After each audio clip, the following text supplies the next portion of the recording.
Welcome, everybody. The 18th, what should have been 19th or potentially 20th show of The Top Step with Rhys and, of course, I'm Stu, actually, but with Rhys and Stu. Off to a cack-up.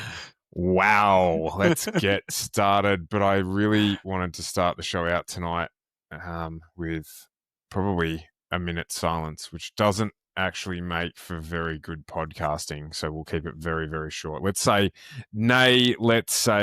we crack our cans of Monster in commiserations for our fallen brother, Daniel Ricciardo. The dream is over. He has officially confirmed that he has no interest in driving for Cadillac next year. Yep. A very somber moment. Very, very somber, but also a little bit okay. Yeah, well, I'm over it now. Let's move on. Welcome to the show. We had, I'm got out of focus. We had a week or two off because life, and that's pretty much it. If rocket-powered Mohawk can take 947 days to produce an 8-minute video teasing a 30-minute video that he might make, then we are allowed to have 2 weeks off after the Canada Grand Prix. In saying that too, a lot of that was our technical directive team had some issues with their streaming service. So yes, it wasn't all us. Absolutely. Yeah. Absolutely. Our tech team has let us down. Yeah. Absolutely it has. But we're back. We've made some changes and we are back. We're back. We've managed to polish the stone up and we are here. We've got a lot to cover, but of course we can't cover everything in 1 hour because we do enjoy a little bit of a gas bag. But we're going to start off. Did you see the Top Gun imitation in F2? Where the drivers were inverted? Inverted. I thought that when Max ran over the top of Lewis and parked a wheel in the halo, that was probably as good an example of why the halo existed that we would ever see. Yeah, or Max getting sent into the bollard with Hamilton again, and the halo saved him against the wall. Like, there's a couple of pretty decent examples of that, but this one absolutely takes the cake. I've just got to say, when you were talking about Max driving into the bollard, I thought you were talking about the time that he tested the durability of the bollard and it just flicked up and hit the halo, the plastic one. I thought that's what you were talking about. No. The F2 drivers are great racing again in F2, and you actually brought my attention to this a year or so ago, how good F2 actually is. If you're not able to watch it, jump in and see some of the highlights. But in Austria, ending up lid on lid in an incident. Touching lids. In an incident. And if you don't get it, if you haven't seen it, jump on. We'll put a picture of it up on our socials at some stage. But have a look at the incident. They've managed to get a photo of them perfectly balanced on top of one another. That's not how it ended up, of course, but big damage. But leading well and truly into our conversation about the Red Bull Ring, mate. I've said before, I said it when previous shows that I really like the Red Bull Ring. It's one of my favorite tracks to drive on the sim. It's one of my favorite tracks for racing because it's a short lap. It's punchy, it's high speed. What did you make of the weekend? There was a lot. I just want to start by saying that there was a lot, and there was a lot in a very quick time frame, and then there was not much, and then there was a lot again, and then there was not much. Very, very good racing. Some good mid pack battles. It's some monster. Wow. Some good mid pack battles, which was really, really good to see, and some really good results from the race as well. With a few drivers scoring their first lot of points for the Formula One. I still can't get past the qualifying that we had with Gasly's spin and the yellow flag, resulting in a few races not being able to get drivers get their hot laps in. So Piastri and Max being pretty impeded by that. But and then obviously the start of the race as well, with Kimi taking Max out for a walk. Yeah, I mean, and we'll talk about that in a little bit too, but he's probably going to get the bonus from Toto there, because that might well help Open his claws. his cause in terms of being able to move that man across. Every week, except for the weeks where we're not doing a show, I feel like we have the same structure and things that we talk about, and it's because they are repeated issues in Formula One that just are not getting solved. They're not taking our advice seriously enough. They're not taking the solutions that we posit seriously enough. I think, I was just trying to find it. That is certainly the second time, if not the third time, that Pierre Gasly has stuffed people up crashing in qualifying. Using this season. Using the disclaimer of things almost kind of right. I'm going to say yes because of Pierre Gasly. I can definitely think of one other time where he's been in Q3 and done it. Okay, yep. This season. I can't remember the track, but I'm sure it's happened. I think he did it to stop Sainz from getting out of Q3 as well. Out of Q1 as well. Q1, that was a few weeks ago, actually. But it goes back to the conversation we've had on multiple occasions of how do they fix this issue. So I've got a bigger picture question for you. I saw on one of the feeds that I follow the idea of like what we have at Bathurst of a top 10 shootout where solo driver on the track. Hot lap. Yep. So yes, a hot lap. You could call it that. The only downside to it that I could see is that it assists the procession and stops the random jumble of qualifying that can come from what we have now. Is that better? Is it better to have that potential, given that the teams are leaving these laps until the last section of qualifying, or as a separate solution, are they only allowed to do one hot lap? Because we've got this situation now where we have 10 minutes. We have 3 minutes of hot. It sounds like a night in the room. We've got 3 minutes of hustle and bustle, followed by, a 5-minute break, followed by 2 more minutes of exerting what's going on. So my question to you is, are we better having one lap shootouts because it's effectively what we're getting now with a delay in the middle? Or is there another solution we haven't covered across that still might create the variation in results that we're getting now? So the only issue, and originally I did think a little bit more of this because we keep saying there needs to be changes, there needs to be things happening, and then I was like, there's no point just saying that. Try and think of something. So I had thought of something similar in terms of a single race when it comes to Q3. So Q1, Q2, let it play out, let it have the carnage and everything like that. If you get into Q3, then you get the allowance of having that one lap. However, the way that the time model works now, we're seeing the track ramp up so much. So then what then becomes who gets so if we say the top 10, so the quickest person from Q2 gets goes out last, for example. So again, the procession begins or continues because the track's going to be ramped up the most for the quickest car to be out there. So I don't think that is a solution. I think it's just going to mean that, cool, if you get it's going to work out to be that if you get the quickest lap time in Q2, then you're going to get pole, unless something drastic happens. Well, yeah, like an off track or a deleted lap, or so there are some variations that could come into it. I like the idea of Q2 meaning more than just getting into Q3. I hadn't thought of it that way. And there's never going to be a perfect solution for it because, as I said, the problem that we've got now, and maybe it'll get solved next year, is that at a number of tracks, qualifying dictates the outcome of the race unless you've got a Mercedes engine in your car. So if that's the case now, then qualifying has to be the excitement or provide the excitement. But in this case, and we'd already called the championship as a 2-horse race a couple of shows ago. But in this case, red flag, Max impeded, qualifies 7th, gets drilled on the first corner, and then just had some other technical issues. Gets drilled on the first corner, and then effectively, everyone will jump in the comments and say it's a 25-point gap or whatever it is. But the championship's now, I think, absolutely over. Yep.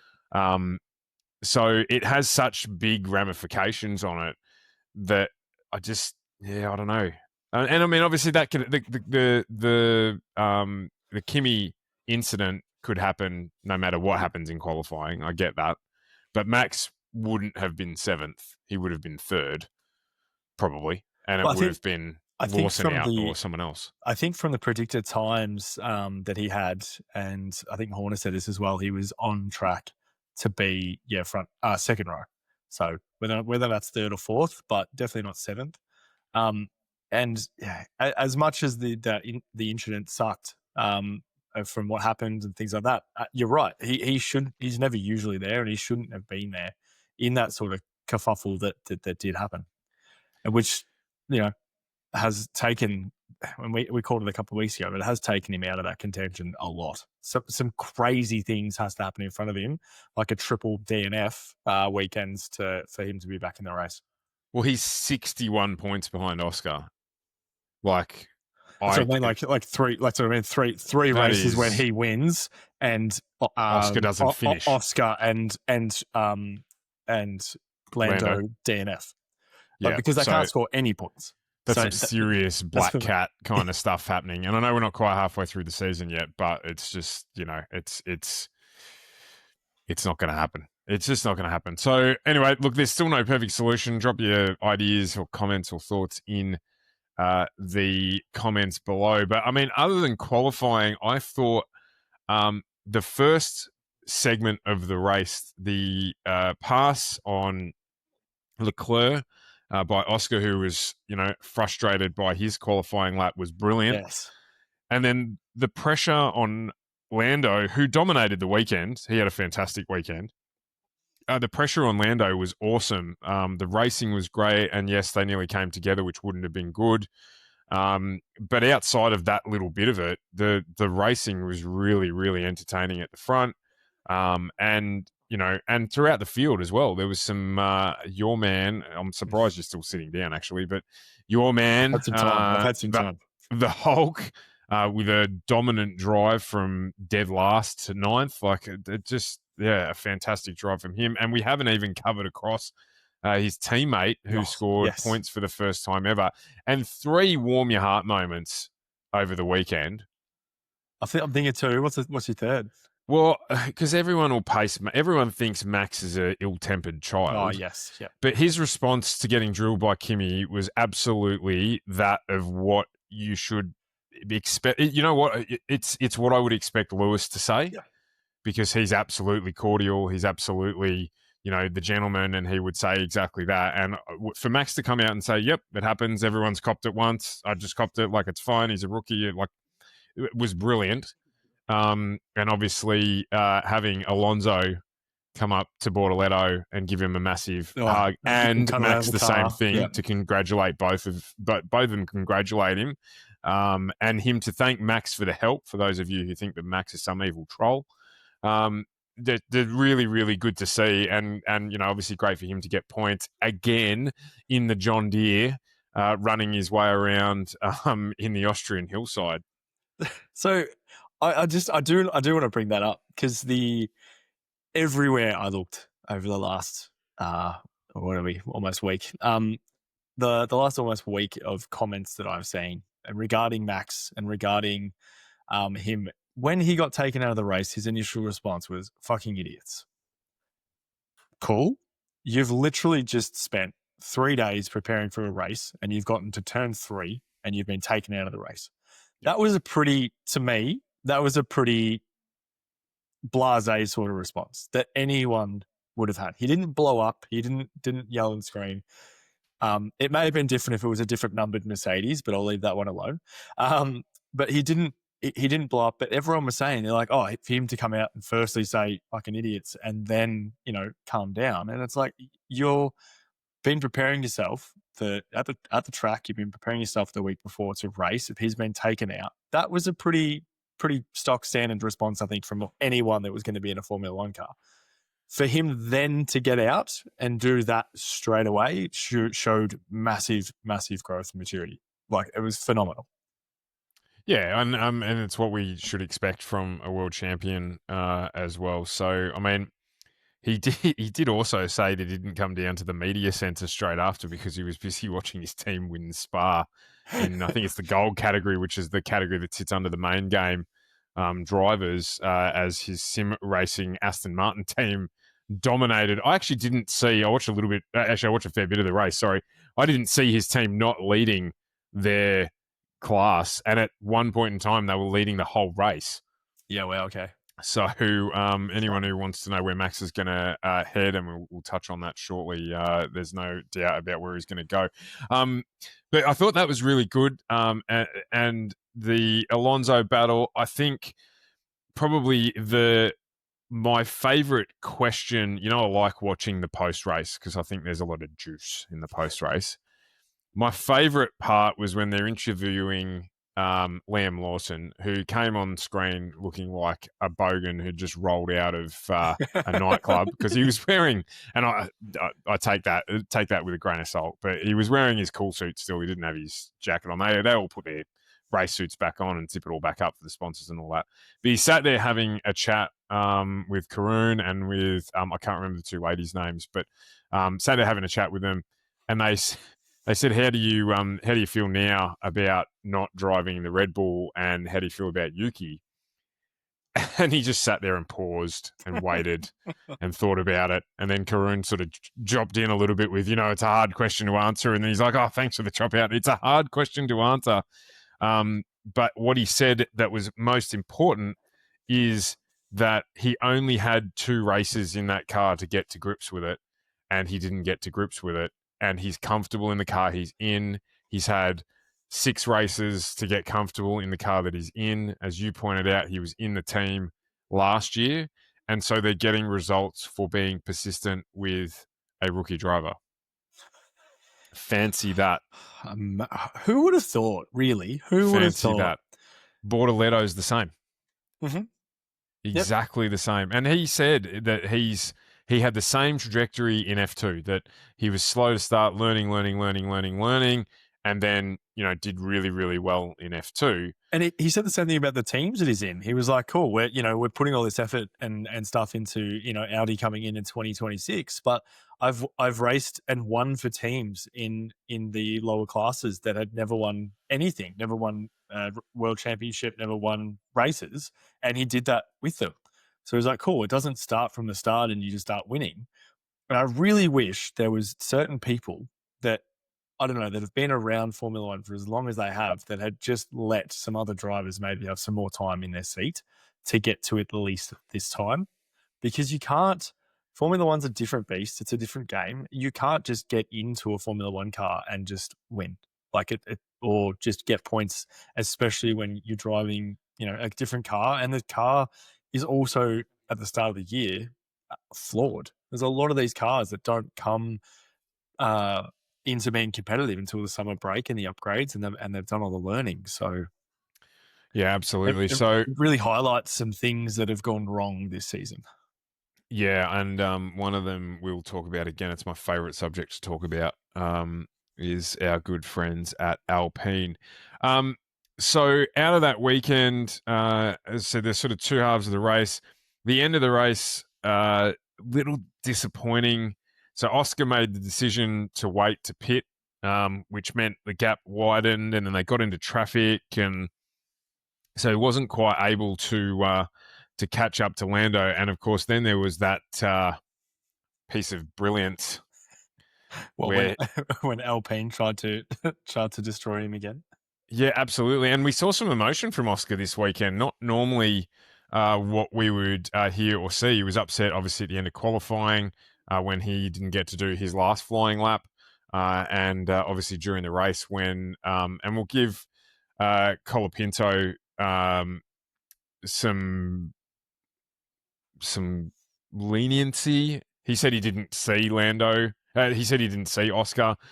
It's probably given, and if you've ever sat in a race car that's not a Formula One car, it's hard enough to see just about anything. So in a Formula One car where you're down below the halo. We'll give him some shout out, So give him some gap.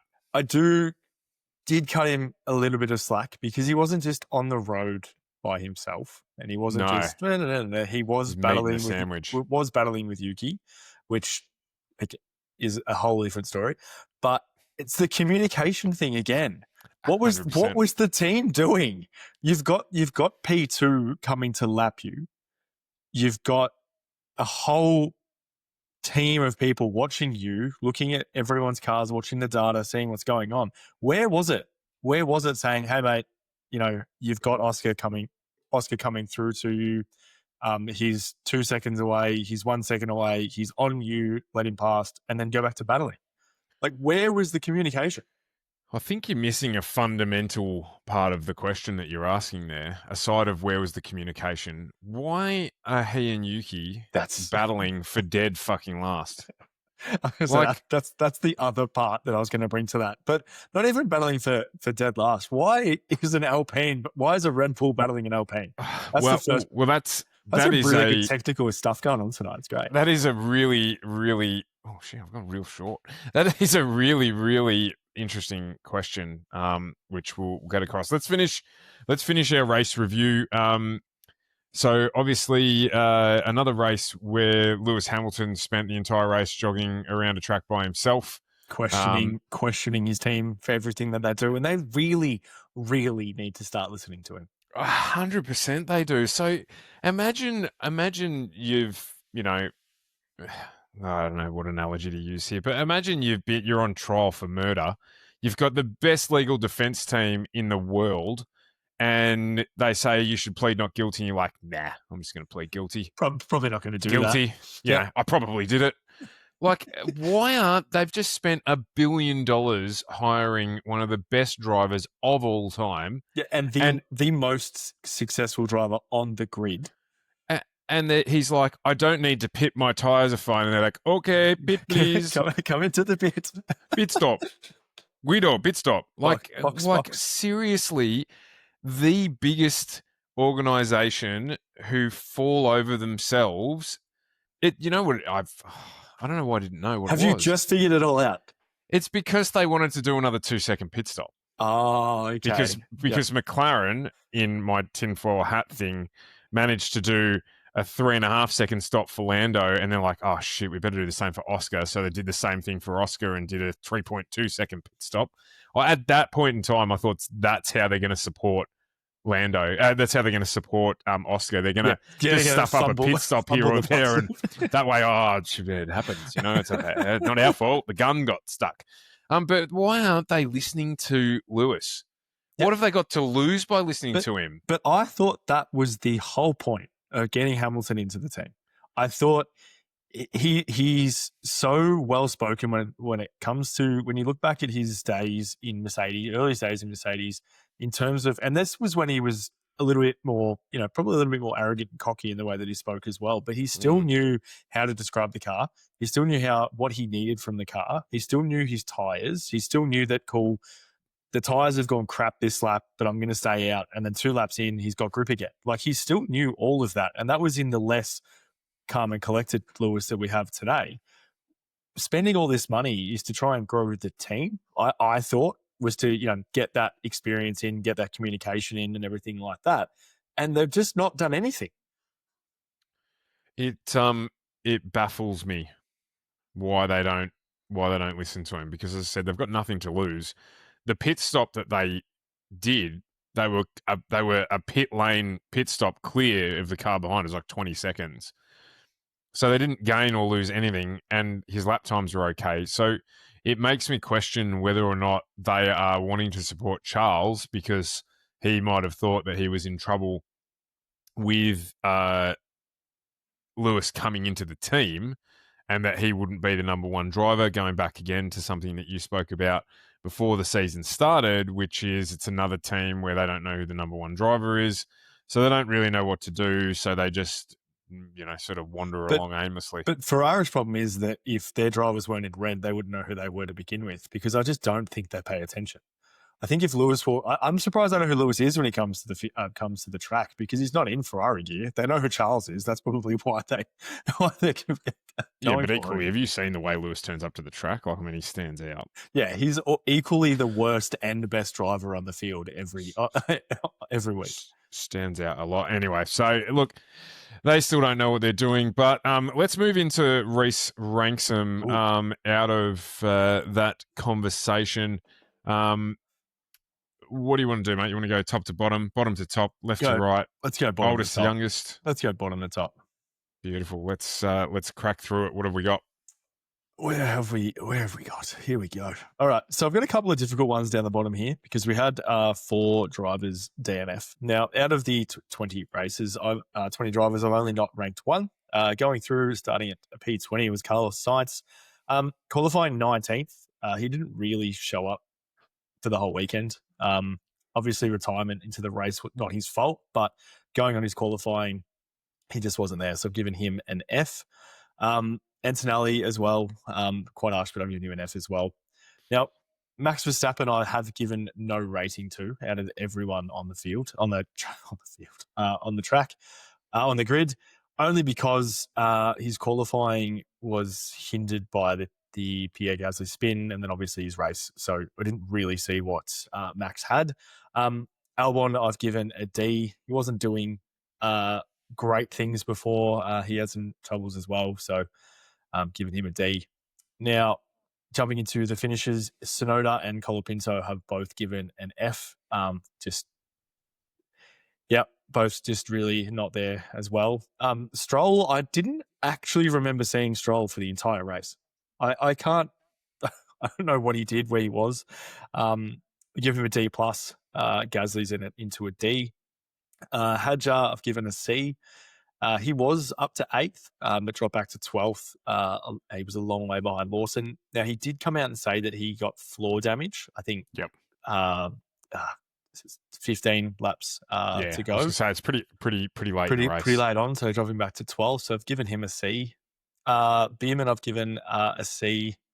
And Ocon, I've actually given a B to, because again, just doing him and Beerman, okay, weekend, but Beerman getting that, Ocon getting that very, very important last point.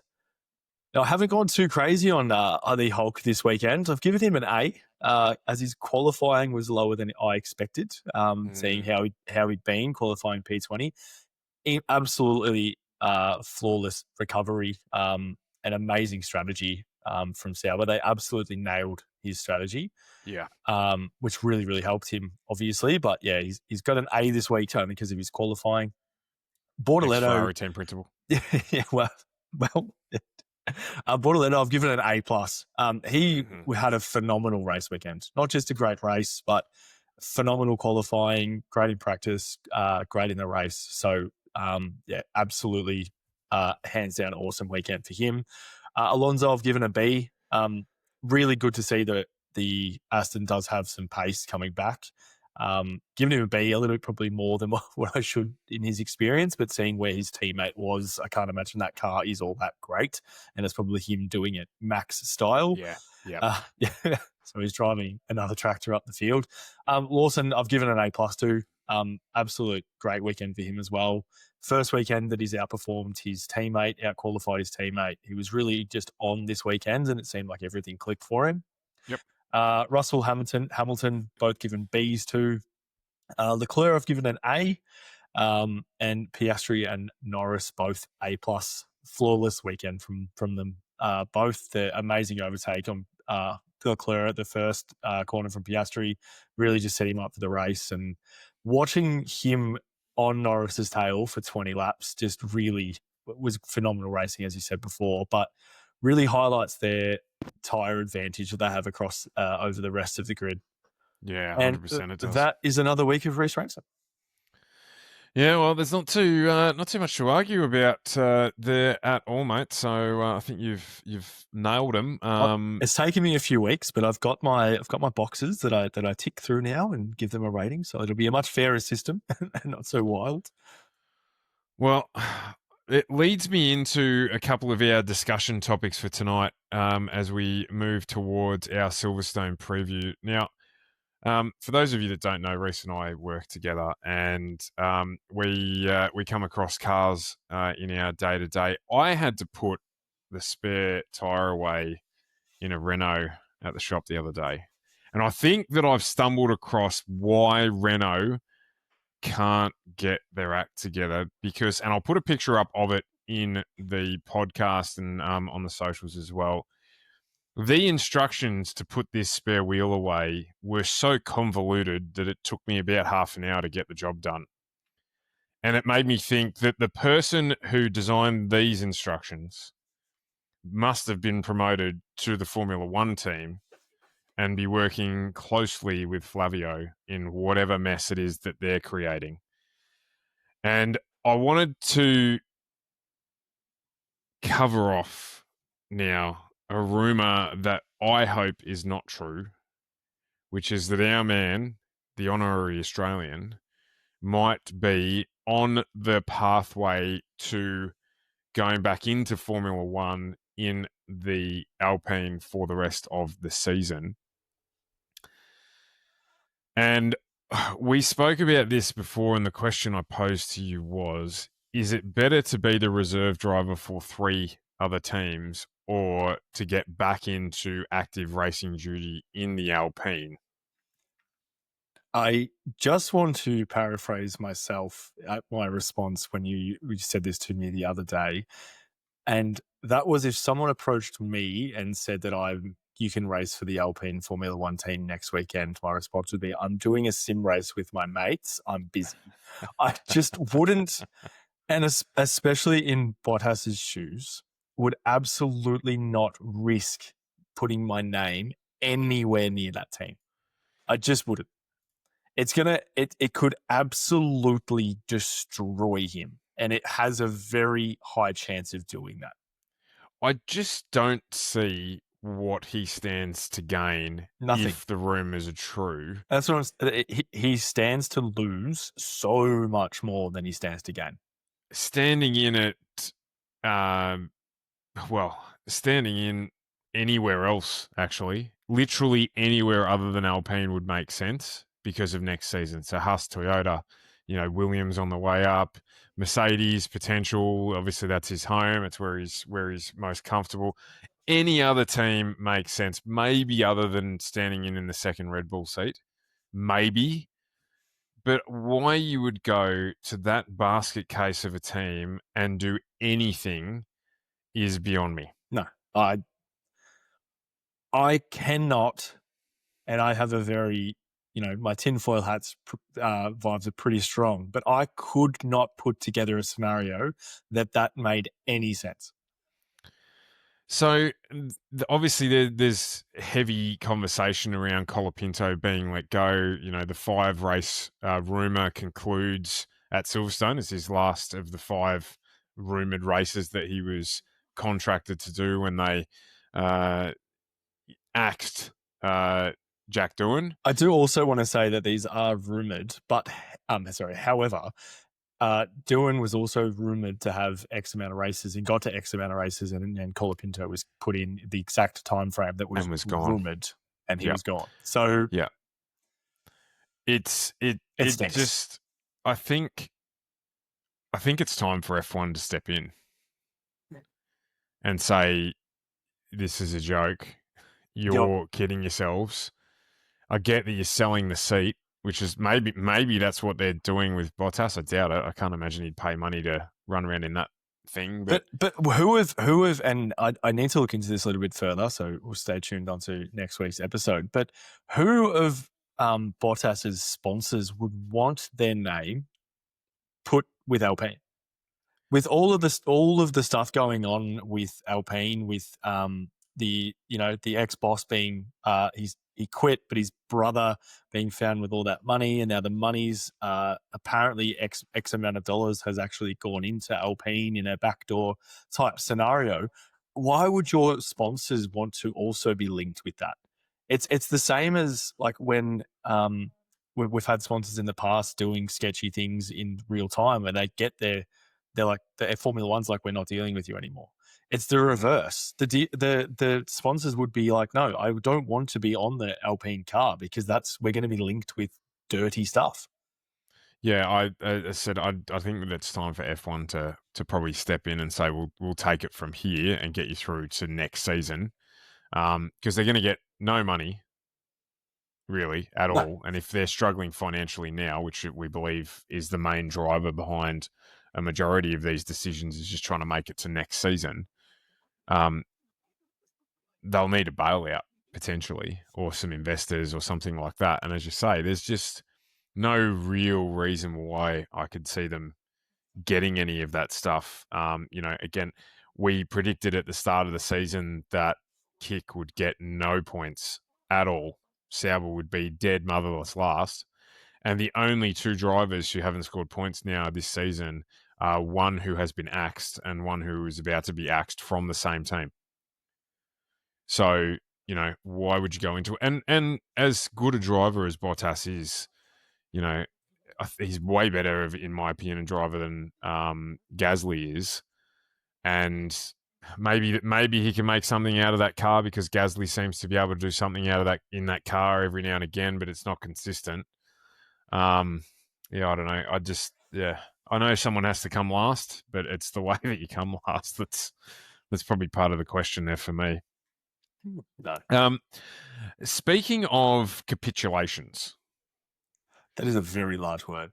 It is a very large word for this time of night, but it's one that I'm willing to paste here because I think we need a new segment, and we're going to start it tonight, and it's called We Called It.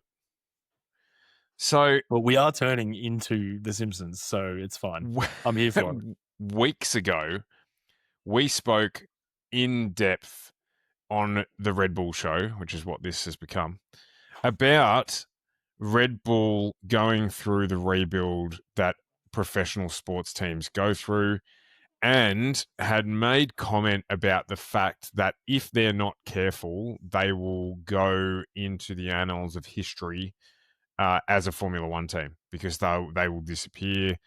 Too heavily focused on Max Verstappen, too heavily focused on what he wants and appeasing one person in a team, and will they pay the penalty for it if he leaves? Now, the heavy rumor at the moment is that he's on his way to Mercedes next season, which surprises me. We spoke about Mercedes as a potential.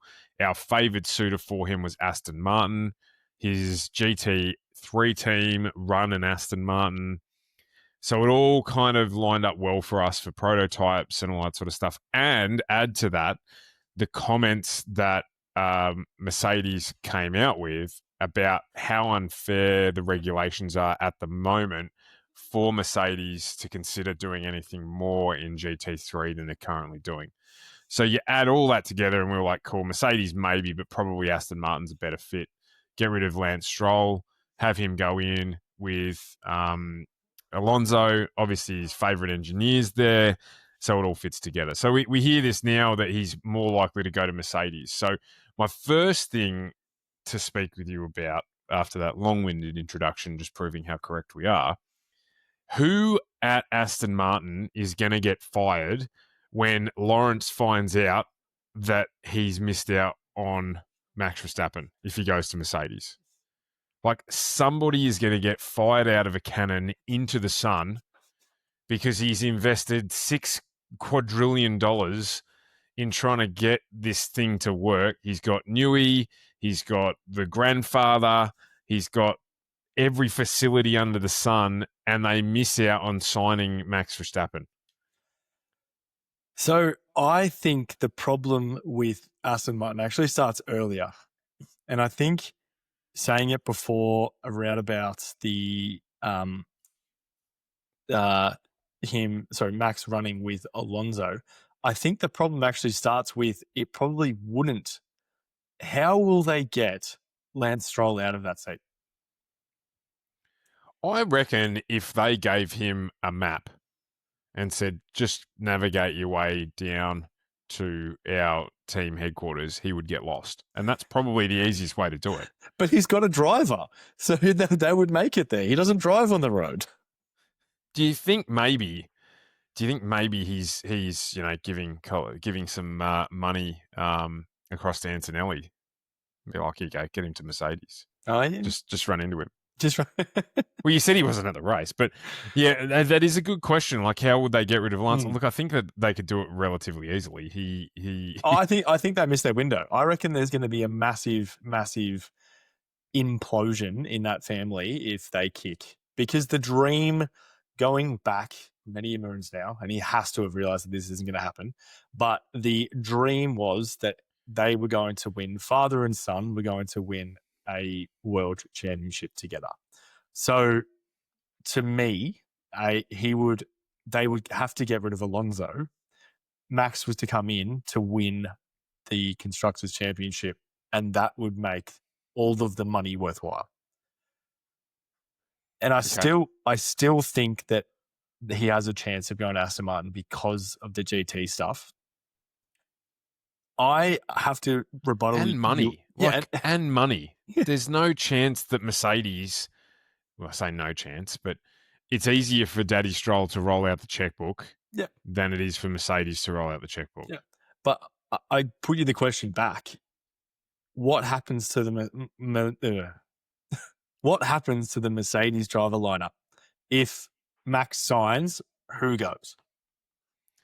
Well, I mean, so George is out of contract, and that is where I think a lot of the speculation is coming from. Is it's almost halfway through the season, he's been delivering, and he's still got no contract. So, but I'll let you go. No, and that they're all strong points, and the reason why it's definitely going to be George is because all of the noise around Antonelli has been long-term project, understand mistakes are going to be made. So Toto's heavily invested in that project. And of course, as one of the owners of the team, there's no chance that Antonelli's going anywhere. Is George the right, you go back to the characters of the countries that they come from. He's very British, and Toto's very German, and a cup of tea on the beach versus Panzers at dawn is totally different mentalities. And Max is a Panzer at dawn kind of guy. He's I don't care what you think. I'm here to win. So it fits really well. And now that this is just the gears in my head, the cobwebs are moving. Blowing in the breeze. Thinking of talking about the arrogant Hamilton that went to Mercedes.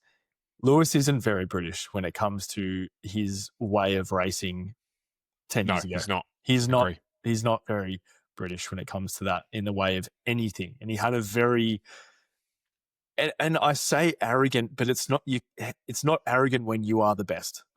Oh, I love that saying. It's one of my favorites. It's not arrogance when you know you're the best. You're not. It's not arrogance when you know the best. And for as many years as it was, his arrogance, and I can keep saying that word, but it was seen as arrogance, but he was the best. So, and that's actually gelled quite well with Toto. And I think that's Max's attitude as well, comes across as arrogance, but for the last 3 years, he has been the best driver on the grid.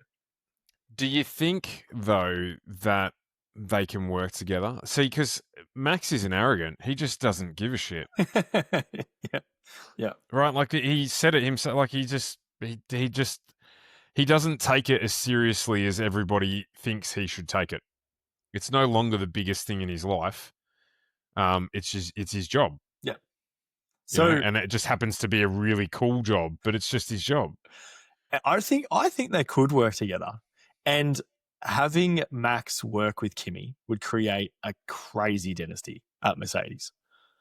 If the way that the Kimi already looks up to Max, and already sees him, the relationship between Max and Kimi is 100 times more than the relationship I've ever seen between George and Kimi. And obviously, this is from a person that watches them through a screen, through another screen, but they don't have that charisma, or even when they do their press stuff, they don't have that relationship that you see Max and Kimi have in the background when they're doing it personal stuff. So I think him and Kimi working together would be phenomenal. And I think he could work with Toto because I've seen Toto just have the back of the people that that have him driving for it. Does Jos get an all-access pass to Mercedes? I hope Jos gets kicked out. I can't see Toto taking any crap from Jos whatsoever. No, not at all. That would be one interesting place to be to see that. So, look, there are things that make sense there about him going to Mercedes. The thing that I posed to you was that outside of Cadillac, I can't see George going anywhere. I really can't. Like, I mean, obviously there's going to be vacancies and things like that. Like, he could go to Alpine, there'll be a vacancy there. But I can't see him. I know also the Hulk's, I think, only on a 1 year. No, he's on 2. He's on 2. Okay. He's in Hulk and Bortoleto both will be in Audi next year. Is Liam on a 1? I think Liam might have been on a 1. So maybe he goes there. Does he go to Red Bull and fill the vacant seat? Look, I don't think he does. I think that Red Bull, if Max goes, will clear the decks, which is, going back to us being correct. I think that's what they need to do. But I think they need to get rid of Christian. I think they need to tell Helmut to go and be a Helmut somewhere else. He shouldn't be there now. He shouldn't have been there for the last 5 years. I think they should literally clear the decks, get a couple of new people in, and then get Hadjar into the car. Like, what they should do is to take all of the people from Racing Bulls and promote them all to Red Bull and get them to build a new car, because they've done a much better job of running this season than Red Bull have. Yeah, here's more money. Here's more sponsorship. Yeah, just go and do it. Bigger, and then promote from in as well. Go into their junior team. So the F2 team becomes Racing Bulls. Just please don't allegedly send any dick pics to anyone.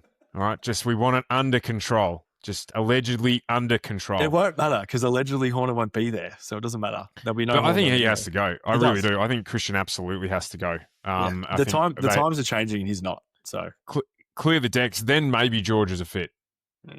If that's the strategy they're going to go with, clear the decks, get George in, even if it's only on a 1 year, get him in there with maybe Hadjar and say, cool, Hadjar, you're going to be our number 1 driver in 2 years' time. This is the path for you. I think George is... And Yuki goes as well. Yeah, okay. Yep. I think George is incredibly overrated. I absolutely agree with you. I think he is that guy that's promised the world to everyone and under-delivered in every way, shape or form. I said this the other week in terms of... I love it when our conversations just go random directions. Can I speak? No. I was saying this the other week that George's response to getting pole was crazy. Like the way that he celebrated, he's very very excited, very, very that sort of stuff. But he's the only driver that does that. And I don't know if it's because it's the minor wins and he's like, oh, this might be the only thing I have to celebrate this weekend, because he is Mr. Saturday and rarely delivers on Sunday. Just briefly before we bring it back in line with the show run sheet, can I also say I think Charles Leclerc is another driver who is grossly overrated.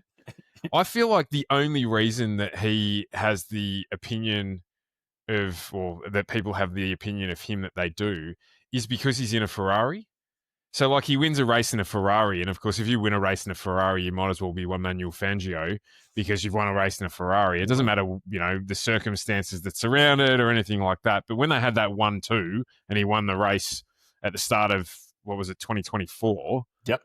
In Australia, but he is. I think, to be fair to both of them, we'd need to see them in other cars to see how they go. Yep. But I don't think that George in a Red Bull, or even probably in the McLaren, which is a big call, or Charles in the McLaren would be doing what certainly Oscar's doing in the McLaren, maybe Lando doing in the McLaren, and certainly not what Max is doing in the Red Bull. So I do also want to say that was Carlos Sainz that won Australia last year and Charles comes second. That's how overrated he is. Oh, there you go. I thought he won it. He kept his seats and he wasn't even the winner of their 1-2. That's right. I forgot that was exactly what happened. So, yeah, again, talking about overrated drivers, I think he's one of them. So, running back through to this coming weekend, obviously, let us know what you think about the Red Bull situation and the craziness and where's he going to go and all that sort of stuff. I hope Max actually piles it all in and then just goes and runs GT3. Can you imagine Kimi? So people might not know this, but Kimi Antonelli has a lifetime chat ban on iRacing from when he was 15. He was on the chat giving people stick.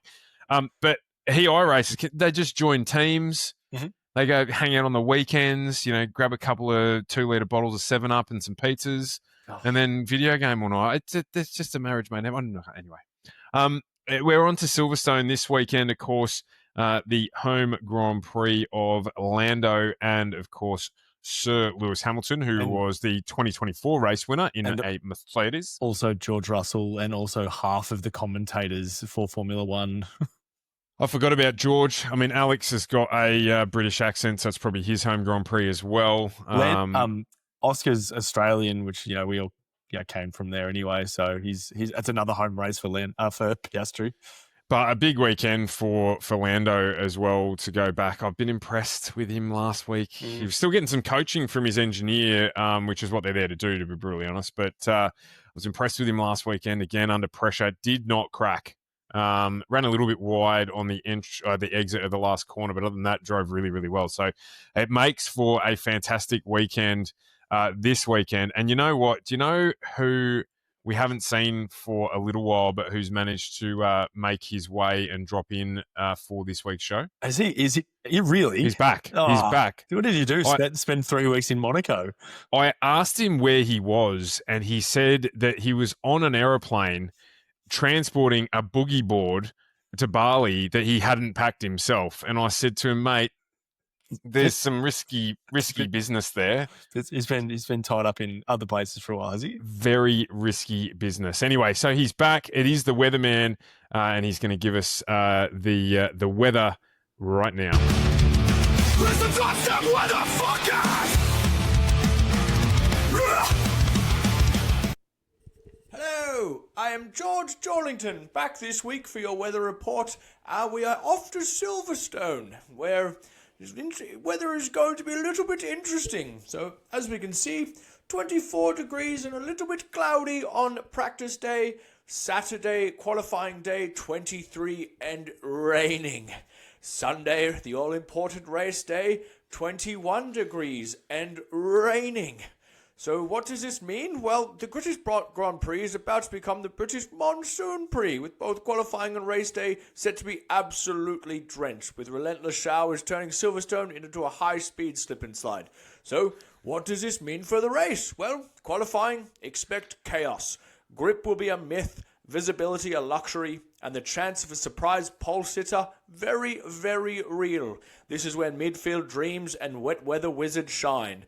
And race day? Well, aquaplaning, strategy mayhem, and a high chance of safety cars. Pit walls will panic, rookies will pray, and legends might rise. Or spin. In short, cancel the sunshine, grab your umbrella, and enjoy the storm. Forecast, 100% chance of drama. Back to you in the studio, Rhys and Stu. I like the fact that it's going to rain goats, because it's rain. Must be used to rain. A very, very interesting forecast for us. Lots of weather coming, which, as George said there, produces some interesting results. So with that in mind, race predictions become interesting. We have, as usual, we start off with biggest mover. And I think it's your week. Oh, okay. Well, I'm gonna go Albon. And I'm gonna give you a point for last race because you would have picked the Hulk. Yeah. And he was the biggest mover. He Absolutely. Went from last to ninth. I'm gonna go Albon for the biggest mover this week. What about yourself? I am going to go with I need to look at somebody. I'm gonna go with Stroll.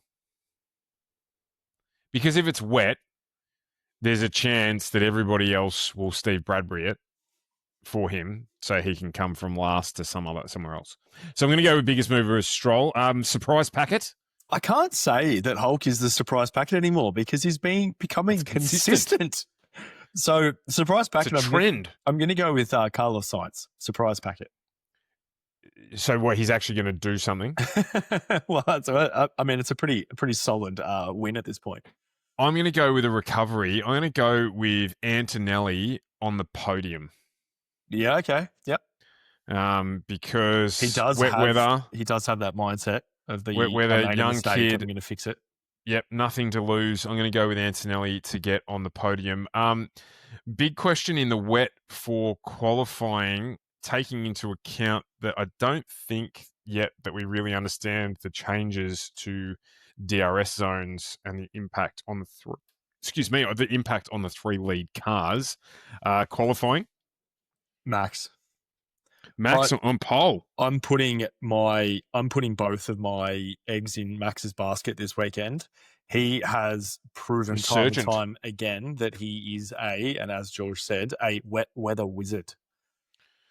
This is very, very true. And I'm going to then obviously have to go with Oscar, albeit I feel like Lewis might be, I was going to say buoyant and use the word incorrectly because it's going to rain, but I feel like he might be buoyed from the improvement in the car at the Red Bull Ring, and obviously last time out he was the winner as well. Silverstone's, I'm going to do something really professional mid-show, but I think Silverstone's one of his most successful racetracks. Yeah, I think you're right. I think that the victory that he had there made him either equal or better than Schumacher. He's won there 9 times. Yes, Lewis Hamilton's the most successful driver for the British Grand Prix with 9 victories. Yeah, so good dark horse to have, I think. And maybe, as I said, the improvements to that car are going to help him out when he goes to Silverstone. So if I will. That's a very, very good thing to think about. I hadn't thought of Lewis, but I hope that the most successful driver at this racetrack, his team actually listens to him this weekend. Oh, they won't. There's no way they will. They are their biggest enemy. I don't understand. It's like supporting a team that loses every week. I do that in football, so. Oh, I know. We beat you. But it's look, we'll see what happens. But I mean, it could be a shake-up there, and I'm hoping against all hope that we see another Kick Sauber double point finish. Actually, that'll be good again. So who have you got for pole and the win? Piastri for both. Piastri both, because I'm voting with my heart, not with my head. But I think Lewis is a good dark horse for this weekend, and if Lewis wins, you can guarantee that Charles will get all the credit. It'll be team play. Gave him DRS. And on that note, that brings the 18th show. The 18th show, we're legal now. We can do all sorts of things. The 18th show to a finish. We will be back next week with our post Silverstone show, and of course, as always, appreciate you spending an hour of your valuable time listening to us rabbit on about a topic that we clearly deeply love. A little bit of structure might help us, but we like going off on the tangents. So make sure that you like and subscribe wherever it is that you're listening or watching to this show. Still trying to pump the TikTok along too, so we can do a TikTok live. Hopefully, it would be great. Final show of the season. Live stream. If we can do a live stream TikTok. on I like TikTok, that would be our goal, or even on YouTube if we could get there, but that is a much steeper mountain to climb. But as always, thank you for joining us on The Top Step. I am Stuart Brown. I'm Rhys Ashmore. And we will see you next week. Enjoy the Silverstone Grand Prix, as we certainly will. Well, that's the checkered flag. We're at the end of the race. Thanks for tuning in. You kept up the pace. Rhys and Stu are signing off today, but don't forget